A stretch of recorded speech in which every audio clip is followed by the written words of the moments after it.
Hey everybody, it's Evan and Nick, how you doing? back at you with another tip on a Tuesday.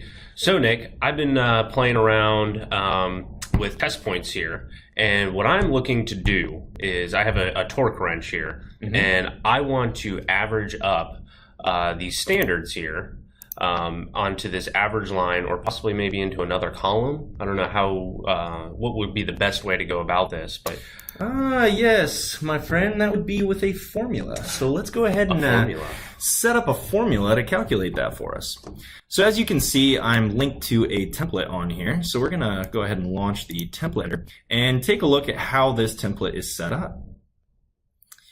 So we have a series of columns here in the test point grid, and you can add other columns. So if we right click on here and go to customize grid fields, we're going to want to go down to our formula section. And I may have already added it in here. There it is. So formula. So you can add it anywhere on this line.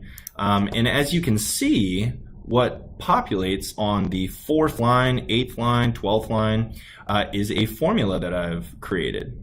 So if we dive in here and figure out what this formula means, what we're doing is simply going into our formula builder. And if you have operations that you want to go ahead and set up, you can do that. But if you just freely type over here, be sure to use your variables or functions that you want to utilize for that formula. So what we're doing here is we're taking line 1, adding it to line 2, and adding it to line 3, totaling those together and dividing by 3.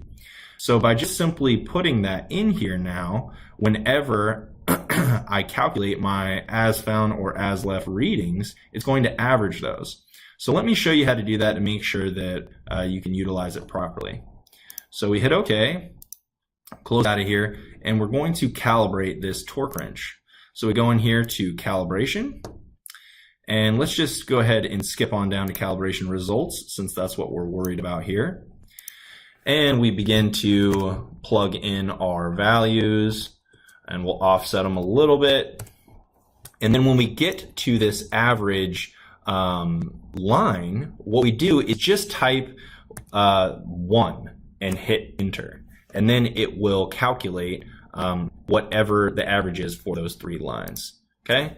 I believe you can do it with any numerical value as well. So type in 3, hit enter. You just have to type in a numerical value, and then it'll average that line item in there. And it works the same way for each one of these. So just ensure that you have that formula set up properly. Thanks, guys. You guys have a great day.